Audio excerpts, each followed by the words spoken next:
इसलिए शरणागति संपूर्ण समाधान है। और एक बात हम कह दें आपको, कथाएं तो आप सब सुनते ही रहते हैं, सिद्धांत की चर्चा जीवन में बहुत लाभकारी होती है, इसलिए हम सिद्धांत की चर्चा कर रहे हैं।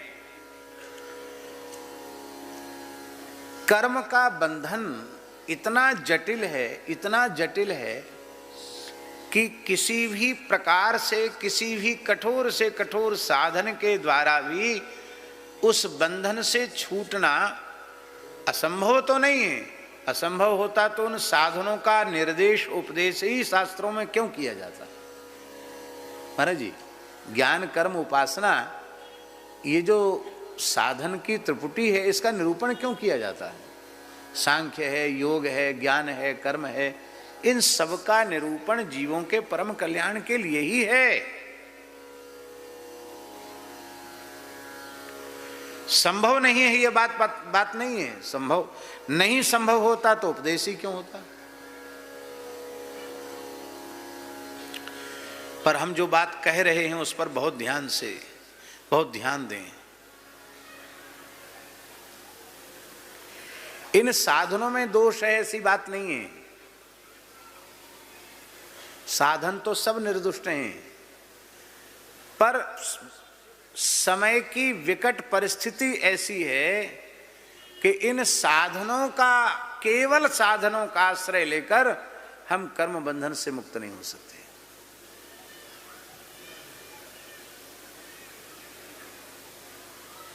ज्ञान योग भी उदर पूर्ति का साधन बन जाता है, कर्म योग भी यश कीर्ति पद प्रतिष्ठा मान बढ़ाई की प्राप्ति का साधन बन जाता है, भक्ति योग भी भोगेच्छा की पूर्ति का साधन बन जाता है। भक्ति योग भी, नहीं समझे इस बात को? हमारी बेशा भक्त की है, संत की है, यही मान करके तो लोग हमको हलवा पूड़ी खीर मालपुआ खिलाते हैं, कपड़ा लत्ता देते हैं, भेंट दक्षिणा देते हैं, आदर सम्मान करते हैं। क्यों करते हैं?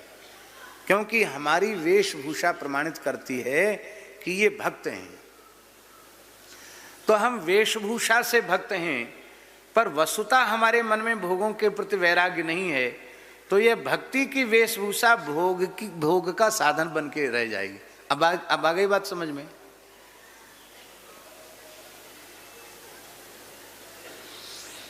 तब जीव का कल्याण कैसे हो? कर्म बंधन से जीव कैसे मुक्त हो? इसी को गोस्वामी जी ने कहा, छूटे मल की मलही के धोए, घृत की बाव की में बारी बिलोए। कैसे कर्म बंधन से मुक्त हो? उसका एकमात्र साधन है भगवान की शरण। क्या साधन है? शरण। इसलिए शरणागति को महाराज जी ज्ञान से, कर्म से और भक्ति से भी उत्कृष्ट प्रपत्ति को माना गया, शरणागति को माना गया। प्रत्येक साधन में साधनांतर के सहयोग की आवश्यकता है, किंतु शरणागति में किसी साधनांतर के सहकार की, सहयोग की कोई आवश्यकता नहीं। शरणागति जीव का स्वतंत्र साधन है उसके कल्याण का,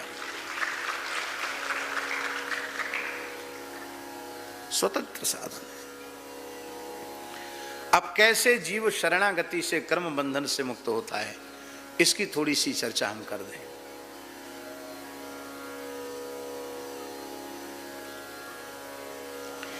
कर्म के 3 विभाग हैं, एक संचित, दूसरा क्रियमाण और तीसरा प्रारब्ध।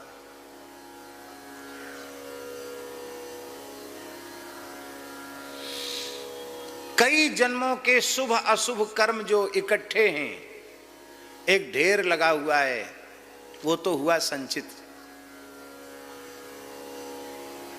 जो इस वर्तमान जन्म में भोगने के लिए शुभ अशुभ उस संचित में से एक अंश निकालकर इस वर्तमान जीवन में भोगने के लिए जो निश्चित हो चुका है, वो है प्रारब्ध।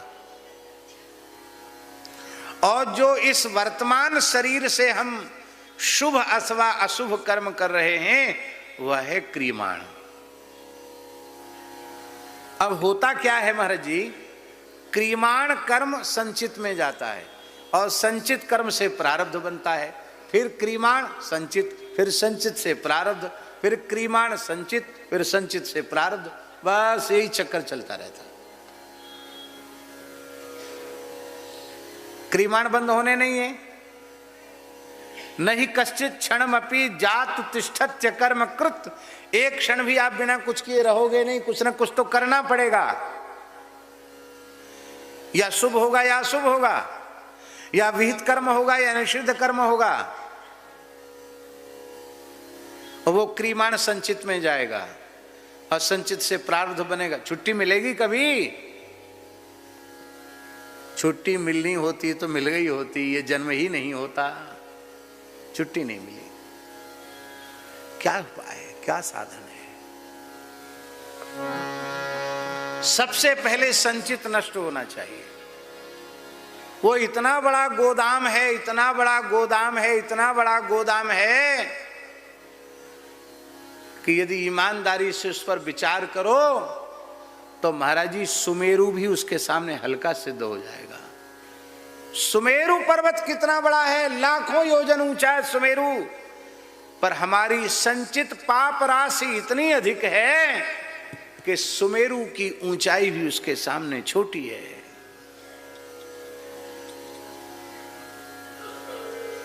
लाखों जन्म तक साधन करें तो भी संचित हमारे साधन से भस्म होने वाला नहीं।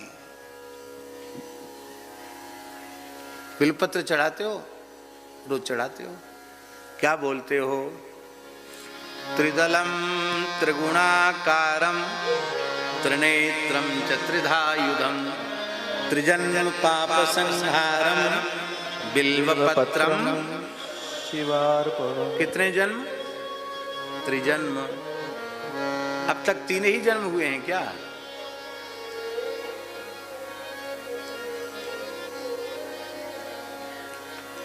तो 300 हुए होंगे, 3000 हुए होंगे, 30,000 हुए होंगे, 3 लाख हुए होंगे, 3 करोड़ हुए होंगे। अरे नाराम जी, लाख करोड़ नहीं, असंख्यों जन्म हो चुके हैं, कोई गिनती नहीं। और उन सब जन्मों के क्रियमाण से संचित बना है। कितना संचित है, कोई इसका लेखा जोखा नहीं है। कैसे खत्म होगा भाई? कितनी तपस्या करोगे, कितनी तीर्थ यात्रा करोगे, कितने उपवास करोगे, कितने व्रत करोगे, कितने आंख नाक कान दबाकर बैठोगे? तब साधन क्या है? सन्मुख होए जीव मोहि जवई, सन्मुख होए जीव मोहि जवई, जन्म कोटि अघनासहि तब, जन्म कोटि अघनासहि तब। जब जीव भगवान की शरण होता है, इस शरणागति संस्कार को ही दीक्षा कहा गया। दीयते ज्ञान संबोधा क्षीयते पाप संचयः, दीयते क्षीयते यस्मात् सा दीक्षित्य विधीयते। इसी को भगवत शरणागति कहा गया। इसलिए हमारे यहाँ साधु में शरणागति कहते थे। आपको कब शरणागति मिली? कब आप गुरु महाराज की शरण आए? कब रघुनाथ जी की शरण आए?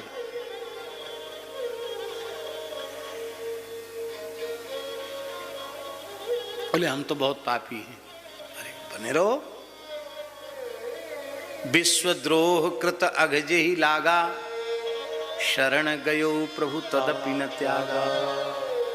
कोटि विप्र बध लागे जाऊ, आयो शरण तजऊ नहीं। परवाह मत करो, हो जाओ राम जी के शरण। सकृत एव प्रपन्नाय तवास्मीति च याचते अभयं सर्वभूतेभ्यो ददाम्ये तद्व्रतं मम। एक बार आकर कह देता, हे नाथ, हे मेरे नाथ, हे रघुनाथ, मैं आपका हूं, मैं आपकी शरण में हूं। भगवान समुद्र को साक्षी देकर के कहते हैं, मैं उसे प्राणी मात्र से निर्भय कर देता हूं।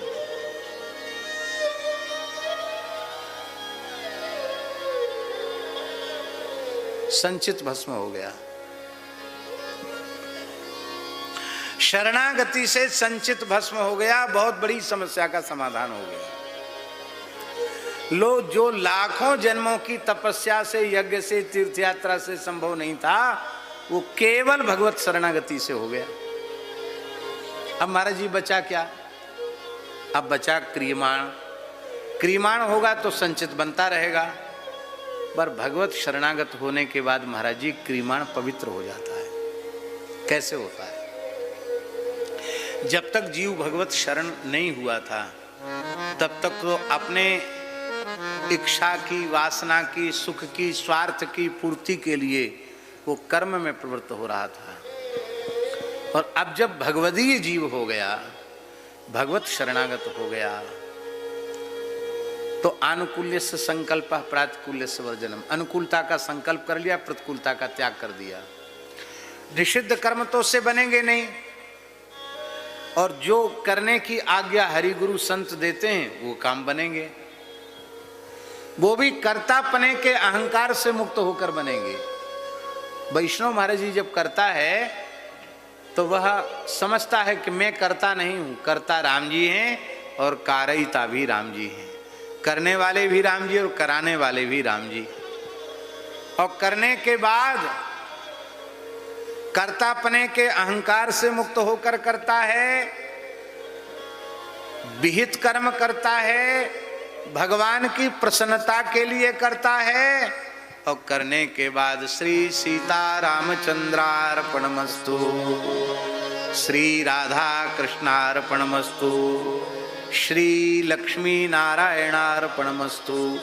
जो भी अपने आराध्य उपास्य हैं उनके चरणों में उसको निवेदित कर देता है। अब क्रियमाण संचित में जाना, संचित खत्म हो गया, अब क्रियमाण संचित में जाना नहीं है, वो पूरा का पूरा राम जी के चरणों में चला गया। अब बचा क्या? केवल इस देह का प्रारब्ध बचा, केवल इस देह का प्रारब्ध बचा। और उस प्रारब्ध का समाधान कैसे होगा?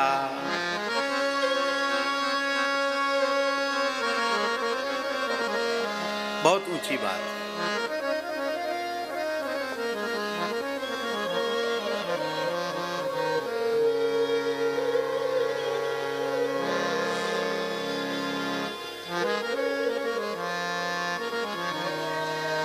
प्रारब्ध का भोग भक्त कैसे करता है?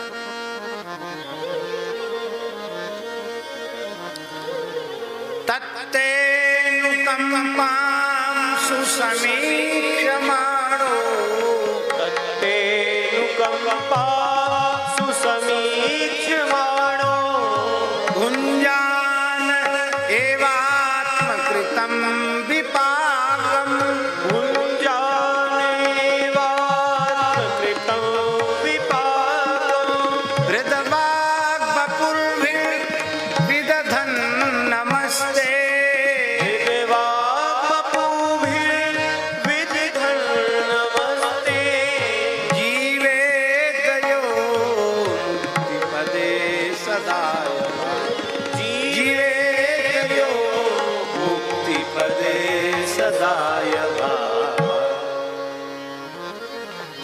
यह है युक्ति। प्रारब्ध का भोग शरणागत भक्त कैसे करता है? कि पहली बात तो यह है कि हर क्षण भगवान की कृपा का प्रत्यक्ष दर्शन करता है। तत्तेनुकंपां सुसमीक्षमाण, अनुकूल से अनुकूल परिस्थिति में कृपा का दर्शन। अब प्रतिकूल से प्रतिकूल परिस्थिति में भी कृपा का दर्शन करता है। और भगवान की कृपा का दर्शन जब करने लग जाता है तो परिस्थिति अभिशाप नहीं बनती है, फिर परिस्थिति विषाद और अवसाद को नहीं देती है। प्रतिकूल परिस्थिति हमारे जीवन का प्रसाद बन जाती है। प्रसादस्तु प्रसन्नता। हर परिस्थिति में, अनुकूल परिस्थिति में तो कृपा का चिंतन कर सकते हैं, प्रतिकूल परिस्थिति में भी कृपा का चिंतन करो तो प्रतिकूल परिस्थिति प्रतिकूल नहीं रह जाएगी। तत्तेनुकंपाम सुसमीक्षमाणो, पहला साधन भुंजान एवात्म कृतम विपाकम। हमारे जीवन में जो भी सुख दुख आ रहे हैं उसमें किसी का दोष नहीं है। हमने जो बोया था उसी को हम काट रहे हैं, तो ये भोग से ही इसका क्षय होगा। ना भुक्तम क्षीयते कर्म कल्प कोटि शतैरपि। जब भोग से ही क्षय होगा तो अच्छा है, हमारा खाता खत्म हो रहा है, संचित तो खत्म हो ही गया, क्रिमाण भी अब होना नहीं रहा, प्रारब्ध इसका भी खाता कट रहा है। भगवान की बड़ी दया। तीसरा साधन हृदवाग बपुर्भिर विदधन नमस्ते। हृदय से, वाणी से, शरीर से भगवान को, भगवान की विभूतियों को प्रणाम करते हैं। गौ को, ब्राह्मण को, संत को, अतिथि को, गुरु को, गोविंद को, तुलसी को, पीपल को, जो भी भगवत विभूति हैं उनको भगवत भाव से प्रणाम करते हैं तो उनका प्रारब्ध भी प्रसाद बन जाता है और वे सहज ही भोग लेते हैं। अब हमारे शरीर की जितनी आयु है उतना प्रारब्ध तो संतों के चरणों में हंस खेल के बीत गया। अब ठिकाना है कितना जीवन है, कब कौन चला जाएगा कोई पता है। जब ये इतना प्रारब्ध भगवत कृपा से सुख पूर्वक भोग लिया, 50 साल का 55 साल का प्रारब्ध भोग लिया, तो बचा खुचा जो भी समय होगा वो भी राम जी की दया से, हरि गुरु संतों की कृपा से उसको भी भोग लिया जाएगा। इसकी चिंता की आवश्यकता नहीं है। अब रहा कर्म बंधन, बोलो नहीं रहा। ये शरणागति से संपूर्ण समाधान है और सम्यक समाधान है। कर्म बंधन से मुक्ति केवल शरणागति से हो सकती है। इसलिए बार बार ये चिंतन करना, श्री राम शरणम समस्त जगताम रामम बिना का गति, रामेण प्रतिहन्यते कलिमलं रामाय कार्यं नमः। रामात्रस्यति काल भीम भुजगो रामस्य सर्वं वशे, रामे भक्तिरखण्डिता भवतु मे रामत्वमेवाश्रयः।